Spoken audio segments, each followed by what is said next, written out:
नमस्कार, आप देख रहे हैं कशिश न्यूज और न्यूज रूम लाइव में आपके साथ मैं हूं दीपक शर्मा। बुलेटिन की शुरुआत बड़ी खबर के साथ करते हैं। जिस यात्रा को लेकर विरोधी खेमा हमलावर था और सत्ता पक्ष ये कह रहे थे कि इस तरह की किसी यात्रा की कोई सरकारी फाइलों में कहीं कोई जानकारी नहीं है, लेकिन अब मुख्यमंत्री नीतीश कुमार की यात्रा को लेकर औपचारिक तौर पर जानकारी साझा की गई है और मुख्यमंत्री नीतीश कुमार दिसंबर के आखिरी सप्ताह में यात्रा पर निकलने वाले हैं। पूरे बिहार का भ्रमण करेंगे। अलग अलग चरणों में मुख्यमंत्री नीतीश कुमार की ये यात्रा होगी और इस यात्रा के दौरान वो अलग अलग समूह से मुलाकात करेंगे। पूर्वी चंपारण, शिवहर और वैशाली में पहले चरण की यात्रा होगी, जिसकी शुरुआत वाल्मीकि नगर से होगी। 23 से 28 दिसंबर तक ये यात्रा चलेगी और इस यात्रा का नाम प्रगति यात्रा दिया गया है, जिसमें नीतीश कुमार लोगों से मुलाकात करेंगे और ये उसका औपचारिक पत्र है जो आप टेलीविजन स्क्रीन पर देख रहे हैं। मुख्यमंत्री नीतीश कुमार का कार्यक्रम 23 से लेकर 28 तक प्रगति यात्रा पर निकलने वाले हैं मुख्यमंत्री नीतीश कुमार। हालांकि इससे पहले जब मुख्यमंत्री नीतीश कुमार की यात्रा की बस चर्चा थी, तभी से विरोधी खेमा हमलावर था। तो यात्रा अब निर्धारित हो गई है, यात्रा का कार्यक्रम तय है, यात्रा का नाम तय है, विरोधियों के हमले की प्रतीक्षा है और वो भी तय ही है। सहयोगी आशुतोष का रुख करते हैं और उनसे जानते हैं मुख्यमंत्री नीतीश कुमार की यात्रा का कार्यक्रम अब फिक्स हो चुका है। आशुतोष। नहीं, बिल्कुल। और इसकी चर्चा भी हो रही थी कि मुख्यमंत्री की यात्रा आखिर होगी कैसी, क्योंकि आपने देखा होगा कि कैबिनेट से प्रस्ताव पारित होने के बाद इस यात्रा का स्वरूप अब बिल्कुल बदल चुका है। पहले चर्चा थी कि ये यात्रा पूरी तरीके से महिलाओं पर आधारित होगी, चूंकि मुख्यमंत्री की जो यात्रा होगी वो महिलाओं से के संदर्भ में होगी, महिलाओं से बातचीत करेंगे मुख्यमंत्री, ये चर्चा हो रही थी और इस तरह के कुछ कागजात भी सामने आए थे। लेकिन अब ये यात्रा पूरी तरीके से फोकस्ड हो गई है। इस यात्रा में जो मीटिंग होगी उस मीटिंग में केवल अधिकारी मौजूद रहेंगे और जनप्रतिनिधि, सांसद, विधायक उस मीटिंग में मौजूद रहेंगे और मुख्यमंत्री अगर चाहेंगे कि किसी मंत्री से बात करना है, तो अधिकारी से बात करना है, तो वीडियो कॉन्फ्रेंसिंग के जरिए वो अधिकारी और मंत्री सीधा उस यात्रा में जुड़ेंगे। खासतौर से जो लेटर जारी किया गया है उसमें जो स्थानीय प्रभारी मंत्री हैं उस जिले के, उनको उस मीटिंग में रहना बहुत ज़रूरी होगा और इसके लिए विशेष दिशा निर्देश भी दिए गए हैं। डीजीपी उस यात्रा में मौजूद रहेंगे, इसके अलावा मुख्य सचिव उस यात्रा में मौजूद रहेंगे और विभाग के प्रधान सचिव भी उस यात्रा में शामिल होंगे। अब विपक्ष की तरफ से ये सवाल उठाए जा रहे हैं कि आखिर यात्रा के नाम को बदलने की आवश्यकता क्यों आन पड़ी और इस नाम बदलने की वजह से क्या नीतीश कुमार को फायदा मिल पाएगा, इस यात्रा का मकसद क्या है। अगर अधिकारियों के साथ बातचीत करनी है तो फिर इसका नाम यात्रा क्यों रखा गया, इसको लेकर के भी सवाल उठाए जा रहे हैं। प्रेमचंद मिश्रा ने साफ तौर पर कहा है कि ये जो नाम है, अगर प्रगति यात्रा करनी है तो फिर यात्रा क्यों रखा गया। आप अधिकारियों के साथ बैठकर समीक्षा कर रहे हैं और उसमें सांसद और विधायक रहेंगे, तो फिर इसे यात्रा से जोड़ने का क्या मकसद रह गया। तो अपोजिशन अपने अपने तरीके से सवाल खड़े कर रहा है, लेकिन ये बात जरूर है कि अब यात्रा का स्वरूप बिल्कुल बदल चुका है। एक लेकिन चौंकाने वाली जो बात सामने आई थी वो मंत्री विजय चौधरी का स्टेटमेंट सामने आया था। उन्होंने साफ तौर पर कहा था कि इस तरह की किसी यात्रा की मुझे जानकारी नहीं। उन्होंने यात्रा के बारे में कुछ भी बोलने से साफ इनकार कर दिया, यात्रा के वजूद पर ही सवाल खड़े कर दिए थे। लेकिन ये सबको पता था कि कैबिनेट से एक अप्रूवल हुआ है और हर हाल में नीतीश कुमार यात्रा पर जाएंगे, लेकिन यात्रा का स्वरूप बदल जाएगा ये किसी को पता नहीं था। तो यात्रा का स्वरूप बिल्कुल बदल चुका है और ऑपोजिशन अब इस पर सवाल खड़े कर रहा है। जी चलिए, अब जो यात्रा का स्वरूप है उससे क्या माना जाए आगे आने वाले चुनावी साल में, जब नीतीश कुमार लोगों से नहीं अधिकारियों से मिलेंगे, अब तक के कार्यों की समीक्षा करेंगे, आगे कहां क्या कमी रह गई है, क्या इसको लेकर एक फाइल तैयार की जाएगी कि चुनावी साल में उस कमी को दूर करने के लिए जनता से वादा किया जा सकता है, जो गुंजाइश बन रही है उसे अभी से तलाशा जाए। नहीं, विपक्ष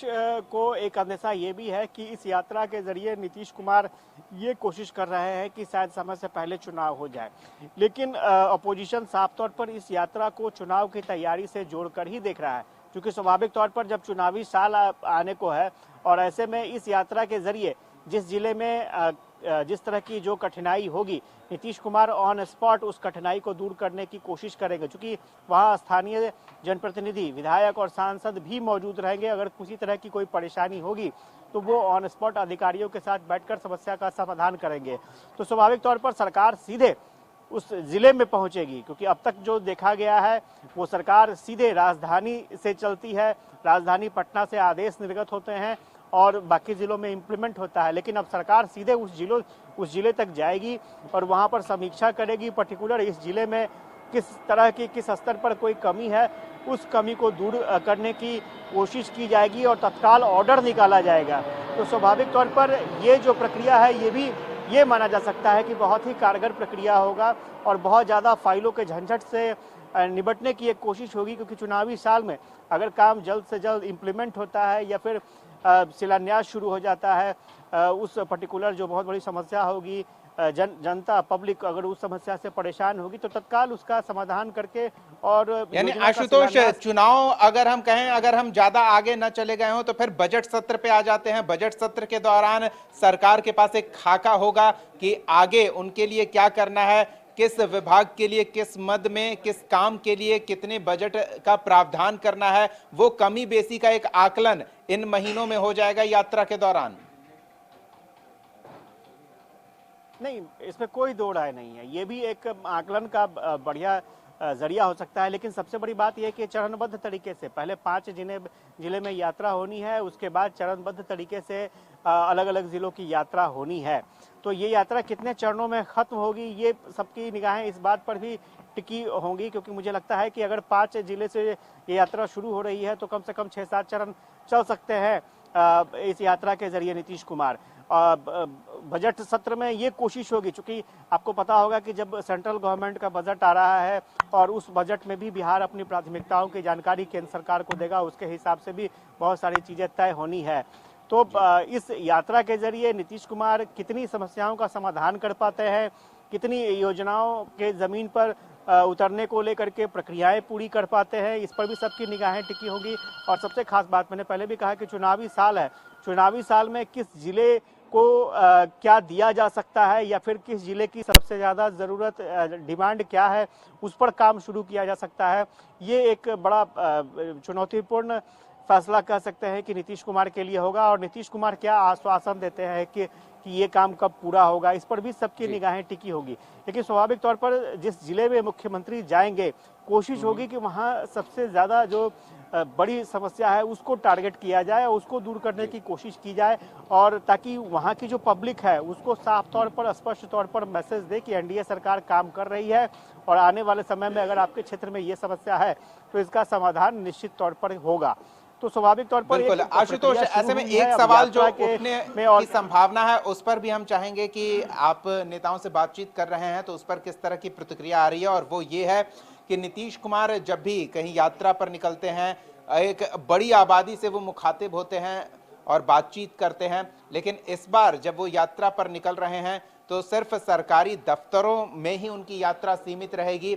जनसंवाद का कोई अब तक जो जानकारी हमें उपलब्ध हो पाई है स्कोप नहीं दिख रहा है। तो क्या मुख्यमंत्री यात्रा के दौरान जनता से संवाद करने से परहेज करेंगे या कोई और कारण है कि वो लोगों के बीच नहीं जा रहे हैं?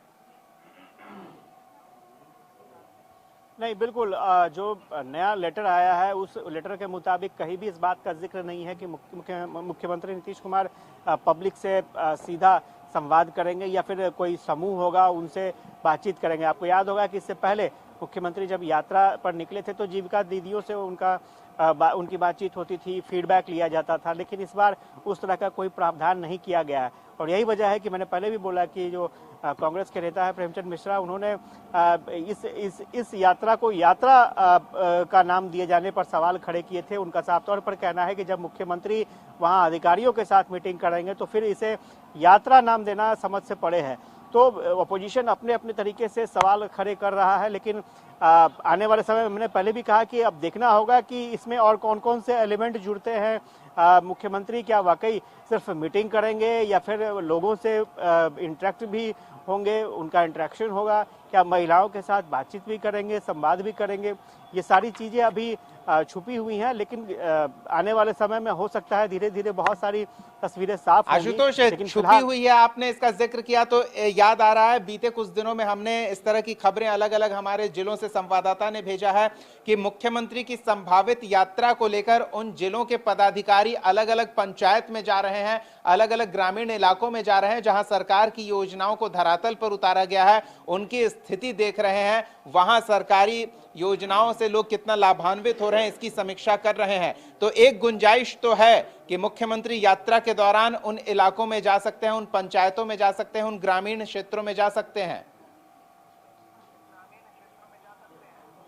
नहीं, जरूर। और चूंकि जितनी भी योजनाएं चल रही हैं, 7 निश्चय पार्ट 1 की योजना हो, 7 निश्चय पार्ट 2 की योजना हो, इसमें कोई दो राय नहीं है कि जिस जिले में मुख्यमंत्री जाएंगे वहां 2-3 स्पॉट पर जरूर जाएंगे और वहां की योजनाओं की समीक्षा करेंगे। अब मैंने पहले भी कहा कि किस स्तर पर समीक्षा होगी, क्या प्रारूप होगा, ये फिलहाल अभी